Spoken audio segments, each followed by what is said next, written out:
अस्सलाम वालेकुम। मैं हूँ आपकी होस्ट उस्मा मलिक, और आज हमारे साथ मौजूद हैं डॉक्टर तस्लीम। तो हम लोग ये हमारा वीकली जो प्रोग्राम चलता है, हम लोग जो जो सारे वाकयात हुए होते हैं एक हफ्ते के दरमियान, तो उसको वो डिस्कस करते हैं हम लोग, और अपने एक किस्म का, अब कह रहे हैं कि अपना एनालिसिस आपके साथ शेयर करते हैं। तो वेलकम डॉक्टर तस्लीम। Thank you. Thank you. तो सबसे पहले हम शुरू करेंगे कि जैसे कि सबको पता है कि 50 दिन से ज्यादा हो गए खान साहब जो हैं वो जेल में मौजूद हैं। और इस वक्त तक ये लोग जो हैं ये हर कोशिश कर रहे हैं कि उनको जेल से ना निकलने दिया जाए, और इसी तरह से किसी तरीके से इलेक्शन जो है वो करवा दिए जाएं।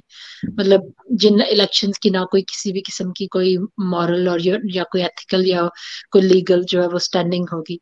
तो क्या ख्याल है आपका कि क्या होने जा रहा है आगे, और क्या हो रहा है अब तक? वो एक किसी ने ना ऐसे ट्विटर पे लिखा हुआ था, तो मुझे वो बड़ा पसंद आया। वो ये था कि लंगड़े खेलन कबड्डी ते अन्ने चलान तीर ते थत्थे, सॉरी, गंजे करन कंगियां ते थत्थे सुनान हीर, मंगते करन हुकूमतां ते ठग बने वजीर। तो मैं हम्म। ये सोच रही थी कि इस वक्त जो है ना, सारे के सारे जो ठग हैं वो या वजीर बने हुए हैं या मुशीर बने हुए हैं, या और जो चोर हैं वो चौकीदार बने हुए हैं। तो हम्म। इनको तो जाहिर है बिल्कुल भी इलेक्शन सूट नहीं करते। ये इलेक्शन से आने वाले लोग ही नहीं है। और नवाज शरीफ का तो वैसे ही आपको पता ही है कि इमरान खान ने जिस तरह हमें बताया था, वो 100% वो हमारे एक एक चीज साबित हो रही है कि जब तक अपने एम्पायर हर हर एंगल पे ना खड़े हो तो वो बंदा खेल ही नहीं सकता। तो इलेक्शन हम्म। उनको कहाँ सूट करता है। मुझे तो अभी तक यही लग रहा है कि शायद इनका जो आने का है ना वापसी, जो हम्म। 21 अक्टूबर, और बड़ी वो उस पर बातें हो रही है, मुझे तो नहीं लगता कि ये आएंगे भी सही वापस। और इलेक्शन के बारे में आपने सुना ही है किस तरह के अजीबो गरीब बयानात वो हमारे हम्म। इस वक्त के वजीर आजम देते फिर रहे हैं। वो तो कहते हैं नहीं, इंसाफ के बगैर इलेक्शन कराएंगे हम। हमें तो बस लगता है कि जो एक इंसान जिसको अवाम की परवाह थी, जिसने गरीबों के लिए कुछ किया, जिसने हमें याद है ये पनागाहों के जब वो हादसा विजिट करते थे तो बड़ा ही मजाक उड़ाया करते थे।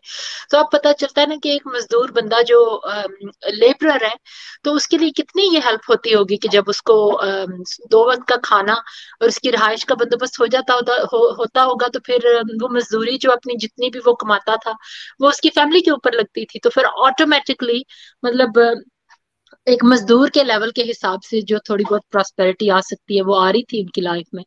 तो उन्होंने एक किस्म की ओनरशिप ली थी हमारे जो गरीब तबका है उनकी। तो आप देख लें, इन लोगों का तो कोई कनेक्शन ही नहीं है किसी किसी के साथ। उसमें हमने सुना हुआ है ना कि कहते हैं कि रियासत होगी माँ के जैसी। हमने तो 75 साल में सिर्फ वही इमरान खान का दौर ही ऐसा देखा जिसमें रियासत माँ का रोल कर रही थी। आपने मजदूरों की पनाहगाहों की बात की। वो जो कहते हैं ना कि वबा जो सदी में एक दफा आती है, ऐसी वबा में वो ऐसी हुकूमत थी जिसने माँ का रोल अदा किया और महफूज किया अपने लोगों को। पूरी दुनिया में जिस तरह से वबा ने तबाही मचाई, पाकिस्तान बहुत बेहतर तरीके से निकला और महफूज रहा। फिर जब उसके नतीजे में महंगाई आई, तो उस माँ ने कीमतें कम रखी, कंट्रोल में रखी, चाहे गैस थी, चाहे पेट्रोल था, चाहे बिजली थी, कीमतें कंट्रोल रखी।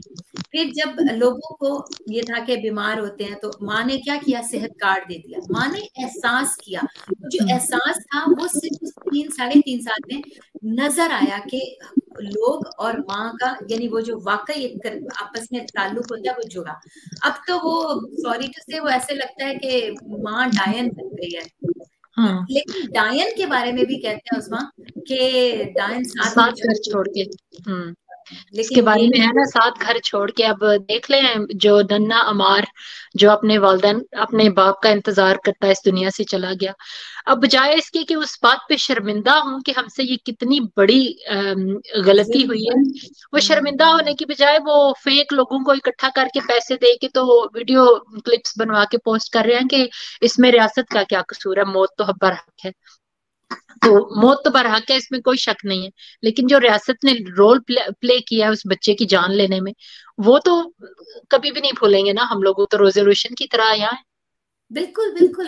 मैं तो ये कहती हूँ, वो पहले भी शायद ये बात की थी कि वो जो हुसैन नवाज़ की तस्वीर थी जिसपे लोग सीना को भी कर रहे थे, वो ही लोग अब उठ के बैठ के कहते हैं कि उठ के कह रहे होते हैं कि जी मौत तो बरहक है। और फिर उसके साथ ही नहीं, अभी एक और बच्चे की वो खबर आ रही है, सैफ असद एक बच्चा है, उसकी भी इसी तरह से खबर आ रही है कि वो भी अपने बाप की जो जुदाई में बहुत मतलब बीमार है और ठीक नहीं है। फिर एक और हमने सुना कि एक खातून की डेथ हुई, उनके हस्बैंड जो है जेल में पिछले 2 माह से वो बीमार थी, अपने हस्बैंड की राह देखते-देखते। फिर आप ज़िक्र कर रही थी उनका, ये जो वो थे वो पाकिस्तान का नारा लगाने वाले, उनका हाँ भी जी, वो आज टिकटॉकर, उनका उनका उनका बेचारे का वो 9 मई के बाद उनको अरेस्ट किया गया। 2 महीने वो जेल में रहे और फिर जब जेल से बाहर आए तो उनके बाप ने उनको दुबई भेज दिया। अब उनके बाप की जो है वफात होगी पीछे से, तो वो बंदा रो रो के फरियादें कर रहा है कि पाकिस्तान जिंदाबाद के नारे लगा लगा के सारी जिंदगी, तो मैं अपने बाप के जनाजे में शिरकत नहीं कर सकता क्योंकि मुझे फिर पकड़ लेंगे। मतलब रियासत ने इस हद तक अपनी अवाम के साथ दुश्मनी शुरू कर दी, सौतेलों जैसा सलूक शुरू कर दिया। बिल्कुल, बिल्कुल। रियासत को देखिए ना, वो किस तरफ मसरूफ है। रियासत मसरूफ किस तरफ है, ये वाला काम करने के बजाय उनको ये लगा हुआ है कि किसी तरह इमरान खान जेल से बाहर ना आए, इमरान खान की किसी को ग्लिम्स भी ना मिले, तस्वीर ना नजर आ जाए। हाँ, नहीं आपको नहीं लगता कि ये जो ज्यादा इनका फोकस औरतों, बच्चों और यंगस्टर्स को हरासा करने के ऊपर लगा हुआ है, आपको नहीं लगता कि ये शायद इनकी ये स्ट्रेटजी है क्योंकि इनको पता है कि ज्यादातर खवातीन और यंगस्टर्स, यूथ और आगे आने वाली जो नस्ल है वो खान साहब के साथ है। आपको नहीं ऐसे लगता कि ये इनकी स्ट्रेटजी है कि इनको इतना खौफजदा कर दो कि इनका इंटरेस्ट इस चीज से खत्म हो जाए और छोड़ दें ये पॉलिटिक्स में दिलचस्पी लेना। ये बात बिल्कुल सही है। असल में देखिए, इमरान खान ने ही ये शऊर दिया है ना अवाम को। इमरान खान का जो उन्होंने 27 साल ट्रेनिंग की ना अपने लोगों की, उसका ये नतीजा था कि घर घर में उनका पैगाम चला गया। और घर घर में जाहिर है कि खवातीन, बच्चे, मतलब जो वो मर्द हजरात होते हैं वो तो उनका पहले ही होता है पॉलिटिक्स में इंटरेस्ट, लेकिन औरतें क्या होती थी, वो टीवी ड्रामे देख लिए, मॉर्निंग शो देख लिए, इस तरह। और बच्चे जो थे वो अपनी, लेकिन ये जो पहली दफा ये फिनोमिना हुआ कि इमरान खान का घर जो पैगाम था वो घर घर पहुंच गया, और हम्म। ये इमरान खान इनके लिए आउट ऑफ क्वेश्चन पेपर आ गए, क्योंकि इन्होंने तो हम्म। सोचा निकाल दिया, खत्म कहानी, अब हम अपने दोबारा वो नए मोहरे ले आएंगे और कहानी खत्म हो जाएगी। लेकिन वो हम्म। जो फिनोमिना हुआ इमरान खान का, और लोग बाहर आए, लोगों ने एहतजाज किया, लोगों ने इस चेंज को एक्सेप्ट नहीं किया, ये ये इनके लिए आउट ऑफ क्वेश्चन था। अब इनको समझ नहीं आ रही, और फिर ये इसी तरह, ये बेसिकली आपकी बात बिल्कुल सही है, ये हरासा करने की कोशिश करें, ये इस तरह करें कि इनके अंदर इतना खौफ पैदा कर दिया जाए कि लोग वापस चुप हो जाए, खामोश हम्म। कराना चाहते हैं। अनफॉर्चुनेटली लग ऐसे रहा है कि खौफ तो उन्होंने क्या पैदा करना है। मुझे तो इस तरह की फीलिंग्स आती है कि ये खौफ की बजाय ना रियासत जो है ना वो अपना नुकसान कर रही है और अपने साथ ना एक नफरत का एलिमेंट जो है ना वो आ रहा है लोगों में। तो ये बहुत ही खतरनाक चीज है कि हम लोग बिल्कुल, हमारा खुद का उन लोगों में शुमार होता है कि जो सोशल मीडिया पे ऑन ग्राउंड कहीं भी रियासत पाकिस्तान का दिफा करने में पेश पेश आगे वाली सफों में होते थे। तो जब रियासत जो है वो अपनी आवाम के साथ इस तरह का सलूक करेगी, अब जैसे उसके ऊपर मैंने एक छोटी सी एक वीडियो भी बनाई जब उसने वो क्या नाम है, अम, ऐसा क्यों नहीं कौन बात। सी ये Ehsan Iqbal ji, sorry, thank you, Ehsan Iqbal, वो धमकियां लगा रहे हैं लोगों को कि आपको अगर इतनी हमदर्दी है तो आप पाकिस्तान में आओ। उनको ये चीज भी जो है वो ये हजम नहीं हो रही है एक तरह से कि ये ओवरसीज जो है ये बाहर आवाज उठा रहे हैं क्योंकि पाकिस्तान वालों को तो हमने डरा के किसी को अगर कोई माल का भी कोई नुकसान बर्दाश्त कर गया तो फिर लोगों की इज्जतों के ऊपर इन्होंने हमला किया। बिल्कुल, इस वजह से बिल्कुल, फिर कि जाहिर है फिर इज्जत पे जब आप हमला करोगे तो फिर तो बंदा बैकफुट पे जाएगा ही। लेकिन उससे ये तो नहीं होगा कि मोहब्बत लोगों के दिलों में जागेगी।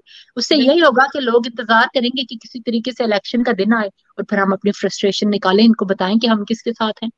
बिल्कुल। देखें, इतने जुल्म के बाद भी देखें ना, अभी तक चाहे अबाद इबाद फारूक की फैमिली हो, और मतलब कितनी, हम तो नाम, यानी जैसे जो लोग अभी तक उनमें हैं, कैद में हैं, आपने आलिया हमजा की हस्बैंड का उस दिन इंटरव्यू देखा, जी। उन्होंने कहा जब मेरी बेगम को अगवा किया था तो मेरी बेटी के सर पे वो रखा था, पिस्तौल ताना था। तो हम्म। इतना कुछ है, कोई कोई लोग पीछे हटे कुछ, हम्म। लोग तो पीछे नहीं हट रहे, ठीक है, उस तरह से बाहर निकल के वो जो जैसे 10 अप्रैल को एहतजाज किया या दरमियान में जिस तरह से जलसे हुए, वो तो नहीं कर रहे, उस तरह नहीं निकल रहे, लेकिन वो जो अंदर बैठा हुआ ये एक तूफान है ना, ये एक तूफान है, और ये इलेक्शन के दिन ही निकलेगा, और ये इन्हें भी पता है, इसीलिए ये इलेक्शन से पीछे भागते हैं।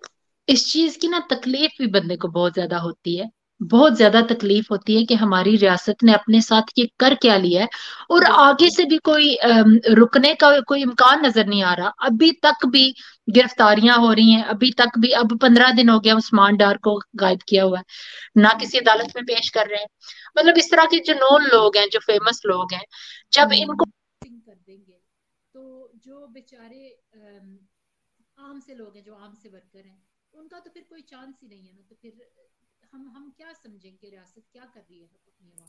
नहीं, ये आपकी बात बिल्कुल सही है, ये बहुत दुख की बात है कि यानी हम जो वो लोग थे जिनको फिफ्थ ये भी कहा गया है कि हमने वो वॉर लड़ी, कहीं कभी कोई किसी भी तरफ से पाकिस्तान पे कोई हमला हुआ, हम सबसे आगे खड़े होते थे, हम सबसे आगे के मतलब सोशल मीडिया के जो वॉरियर थे कि पाकिस्तान के खिलाफ कैसे बात हो गई। अब उन लोगों को आपने दूर किया, ये अक्लमंदी तो बिल्कुल भी नहीं है। लेकिन मैं तो सिर्फ यही सोचती रहती हूँ कि आखिर ये सैनिटी दोबारा से कब प्रिवेल करेगी, या पता नहीं पहले भी थी या नहीं थी, मुझे नहीं पता, लेकिन क्या कभी ये दोबारा से बॉन्ड दोबारा से जुड़ पाएगा? क्या हम दोबारा से आपस में दोबारा एक हो पाएंगे? अपने अपने ही, हम तो इनके सिपाही थे ना, अपने अपने सिपाही अपने जो है ना उनको पीछे कर लिया, तो दुख तो बहुत है। लेकिन बस हम ये समझते हैं कि जुल्म का निजाम ज्यादा देर तो नहीं रहता, यही अल्लाह का वादा है। चलें जी, आखिर में हम लोग दुआएं कर सकते हैं कि जो ताकतवर जो लोग हैं, जो फैसला साजी कर सकते हैं, उनको होश आ जाए अभी भी, वो रियासत पाकिस्तान के अपने लोगों का ख्याल करें। अब जो नाहक जिन लोगों को कैद में डाला हुआ है, उन सबको रिहा करें और पाकिस्तान को जीने दें। शुक्रिया।